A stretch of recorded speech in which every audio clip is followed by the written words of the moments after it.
네, 안녕하세요. AP투자연구소의 윤사무엘 팀장입니다. 오늘 알아볼 기업은 부강약품이고요. 코드 번호는 003000입니다. 어제에 이어서 리뷰를 하게 될 것 같고요. 일단 부강약품이 가지고 있는 모멘텀 같은 경우에는 코로나 치료제 관련해서 현재 모멘텀이 있죠. 네, 그래서 레보비르 같은 경우에 부강약품이 2007년에 출시한 비염 간염 치료제로 아시아에서 첫 번째로 이제 개발된 항바이러스 신약인데요. 그럼으로써 주가가 이제 코로나 사태 이후에 주가 상승 모멘텀을 작용을 했는데 요즘에는 이제 그 약발이라고 해야 되나요? 예, 그런 부분들이 조금 코로나보다는 어느 정도 원래 기존에 있던 산업, 예, 기존에 우리나라에서 이제 주체적으로 이루어지고 있는 산업에 대해서 사람들이 수급이 이동하면서 어떻게 보면은 조금 정체되는 시기를 보여주고 있고요. 어, 부강약품 뭐 특별히 뉴스는 없어요. 뉴스는 없는데 뭐 어제 이렇게 영상 올려드렸는데 한 5분께서 이제 어, 조금 댓글을 남겨주셨어요. 네. 그래서 초록이님께서 추세가 아니다 보니 좋은 회사에 좋은 기사에도 하방으로 간다.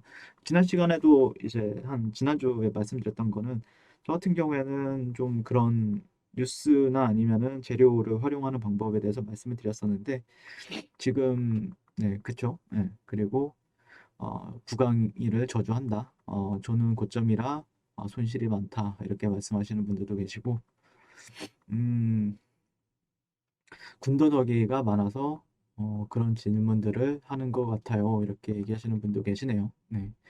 저는 실질적으로 뭐 특별하게 부강약품에 대해서 싫다, 뭐 나쁘다 이렇게 얘기한 적은 없고요. 그냥 뭐 이런 뭐 특별히 뉴스도 없잖아요. 뭐 다른 분들이 레보비르에 대해서 어떤 치료제고 그런 거에 대해서 얘기하시는 분들 같은 경우에는 뭐 그쪽 방송을 보시면 되고요. 저 같은 경우에는 약간 추세적인 부분이나 아니면 차트적인 부분들에 대해서 설명을 드리는 거니까 그런 부분에 있어서 참고용으로만 사용하시면 될 것 같습니다. 그리고 얼마 전에 수많은 사례를 예를 들면서 주가 부양에 실패했었다는 댓글을 기억하시죠? 저는 기억을 합니다. 그래서 그와 관련해서 리뷰도 또 그 권태환님을 위해서 또 그런 부분에 있어서 제 생각을 말씀을 드렸죠. 그래서 그때 말씀하신 게 추세 하락장에서는 어떤 호재도 올리기 힘들다 하시면서 지금 상승 추세이기 때문에 다를 것이다라고 하셨는데 최근에 미국 임상 신청하고 해도 하던가요? 맞죠? 결국 주저앉고 말죠. 네. 그래서 추세라는 거는 그 약간 오해가 살짝 있으신 것 같은데 제가 추세라는 거는 항상 한 끗 차이라고 했죠. 예, 한 끗 차이에서 이루어진다.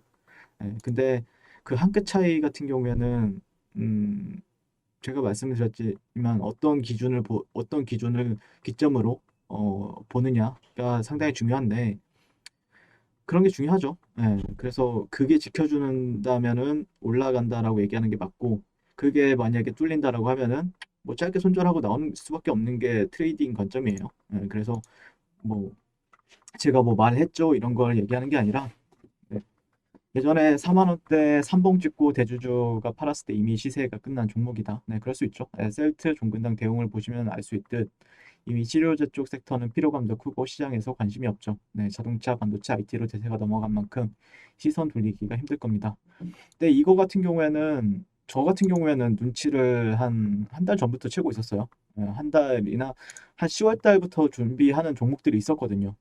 IT 쪽이나 아니면 자동차 쪽이나 그런 종목들이 관심을 많이 못 받고 있었다가 요즘에 이제 급등하다 보니까 관심을 받는 것뿐인데 네, 뭐 실질적으로 제가 뭐 부강약품을 리뷰한다라고 해서 다른 종목들을 안 보는 게 아니고 다 전반적으로 근데 제가 이제 리뷰하는 IT 주식들이 있어요. IT나 아니면은 뭐 기술주들, 기술주들.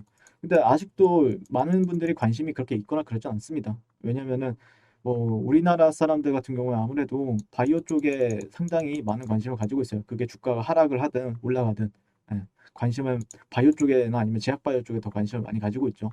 근데 IT나 그런 부분들에 있어서는 뭐 예를 들자면은 인텔리안 테크 이 종목 같은 경우에는 제가 여기서부터 계속해서 좋다라고 말씀을 드렸었고요. 예. 그리고 뭐 테스나 같은 경우에도 이런 지점에서 계속해서 하고 메리트 있는 가격대다. 어, 뭐 네페스 이것도 빈메모리 반도체 관련주죠. 계속 좋다라고 얘기했었고 예. 이때 뭐 9월 달, 10월 달 리뷰 찾아보시면은 많이 했었어요. 저 같은 경우에는. 예, 많이 했었는데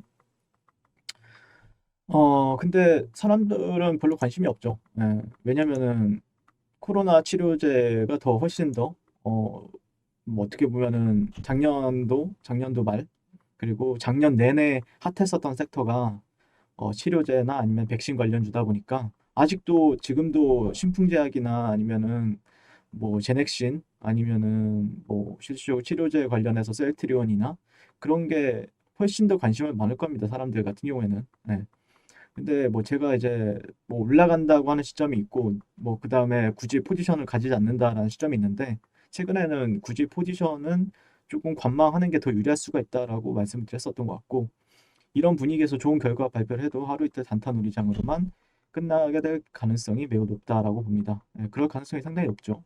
사실 이게 제일 걱정이다. 애써 힘들게 임상에서 좋은 결과를 발표했는데 시장에선 차가운 반응만 돌아온다라고 하면은 뭐 그런 비슷한 맥락입니다. 저도 그렇게 그런 시나리오는 항상 생각을 하고 있죠. 그런 시나리오는. 그럼에도 불구하고 이제 제가 이때 제가 치료제를 계속해서 매수 관점으로 얘기했던 거는 하락을 한다고 해도 첫 번째 반등은 클 수 있기 때문에 첫 번째 반등은 상당히 크기 때문에 예, 그리고 의미 있는 자리였죠. 그리고 제가 이제 부관약품이랑 동시에 이제 리뷰를 했던 종목이 유나이티드 제약이었는데 유나이티드 제약 같은 경우에도 이때 여기선 사야 된다라는 관점으로 리뷰를 했었어요. 10월 달부터 뭐 11월 달, 뭐 12월 달. 예. 그리고 제 목표가 자체도 여기였고요. 여기였어요. 예. 유나이티드 제약은 딱딱 맞아 떨어졌었는데 부강약품 같은 경우는 좀 아쉽죠. 조금 더 채워질 거라고 생각을 했었는데 약간 그걸 채워주지 못하고 한 이 정도까지 봤었죠. 33,000원대. 33,000원대, 34,000원대까지 봤었는데 가다가 이제 꺾이는 거는 제가 어떻게 할 수 있는 부분이 아니고 예. 뭐 결국에는 지금 매수세가 생각보다 강하진 않죠. 강하지도 않고 결국에는 조금 기다려 봐야 되겠죠. 뭐 여러분들 제가 부강약품을 싫어하거나 그러진 않고 뭐 근데 이제 지켜봐야 되겠죠. 이거는 상승 추세라는 거는 제가 예전에도 말씀을 드린 적이 있는데 자 일본 관점에서 이 그 뭐냐 이평선을 괜히 보는 게 아니에요. 이평선을 상승 추세라고 하면은 보통 이 노란 선 있죠. 이 노란 선을 깨지 않고 올라갈 때만 상승 추세입니다. 그러니까 본다라고 하면은 자 여기 보이시죠? 상승 추세라는 거는 이 노란 선을 잠깐 깨더라도 바로 회복을 해주면은 이게 상승 추세라고 얘기를 하는 거예요. 여기서부터는 횡보 추세로 바뀌는 거죠. 여기를 자꾸 왔다 갔다 한다. 그럼 이거는 박스권인 거죠, 그냥. 근데 여기서는 이미 이때부터 깨졌죠. 이때 오히려 저항을 받고 빠진 케이스이기 때문에 굳이 말씀을 드린다라고 하면은 뭐 추세가 없는 거죠, 지금. 상승 추세라고 보기에는 좀 무리가 있죠. 물론 어떤 거에 기반을 두느냐에 따라서 추세가 바뀌는 부분이 있는데, 음, 그렇죠. 그런 게 좀 추세를 판단하기에는 상당히 어려울 수는 있죠.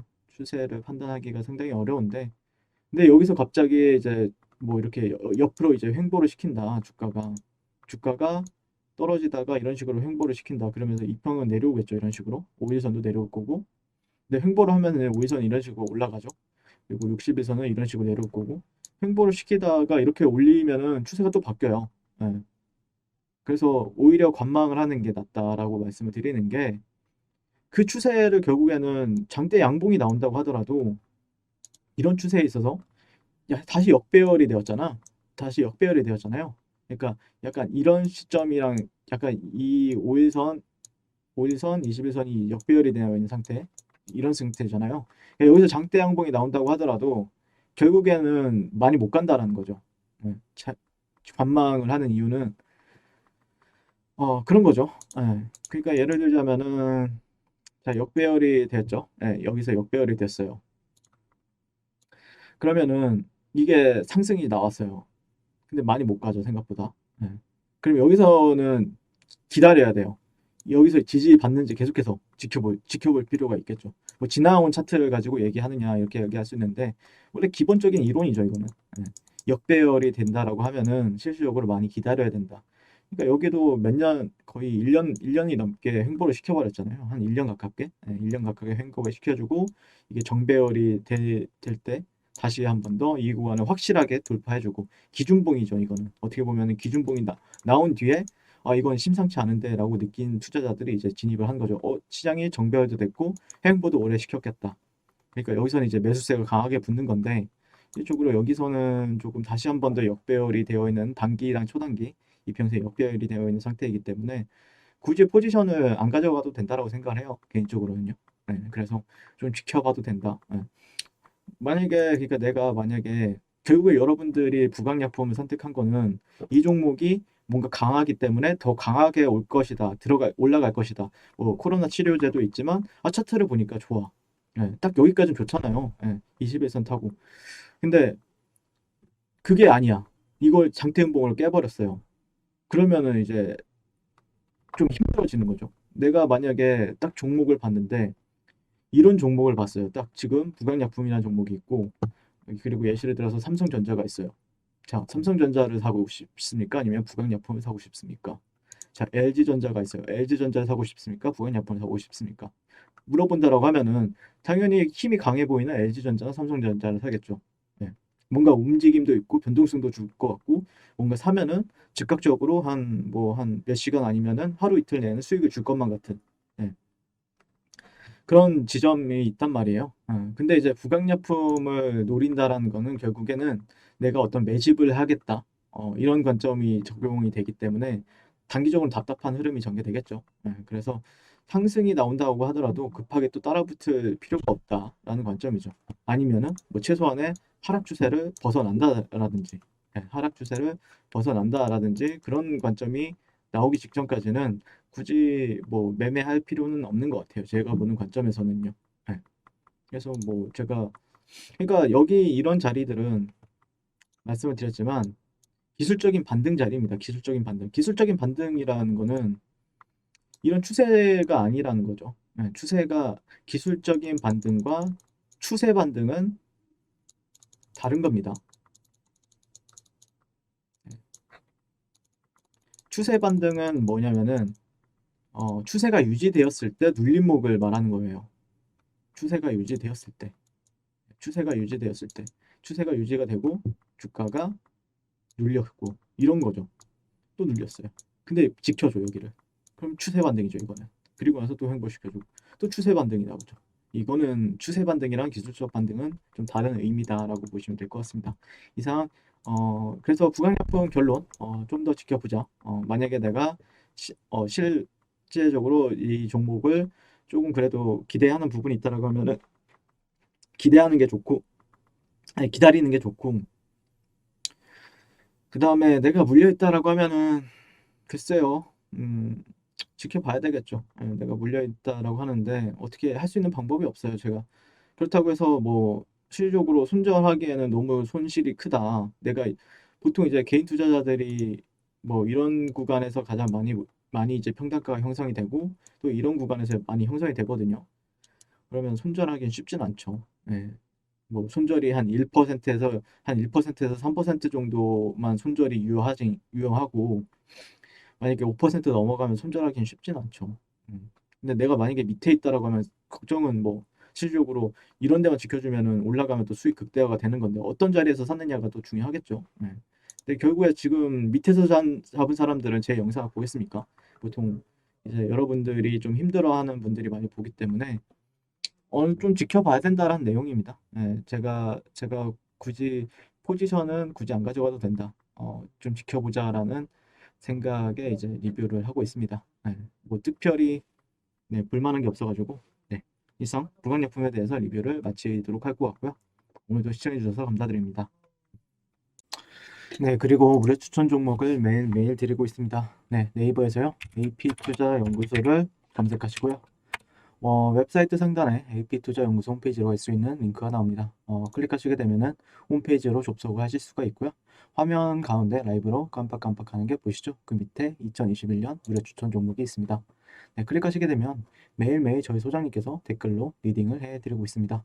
1월 14일, 1월 15일, 그리고 오늘 1월 18일 월요일 계속해서 매일 추천 도와드리고 있고요. 오늘의 추천 종목의 동향을 한번 살펴보도록 하겠습니다. 네, 7시 30분부터 댓글 리딩에 들어가신 걸 볼 수가 있고요. 주말 사이에 있었던 미증시에 대한 설명 그리고 상승과 하락에 대한 이유까지 댓글로서 리딩을 도와드리고 있습니다. 자, 그리고 9시가 되면은 네, 9시가 되면 추천 종목이 나가게 되는데요. 종목명, 매수가, 1차 목표가, 손절가가 함께 제시가 됩니다. 오늘 같은 경우에는 IT센이란 종목이 추천이 나왔고요.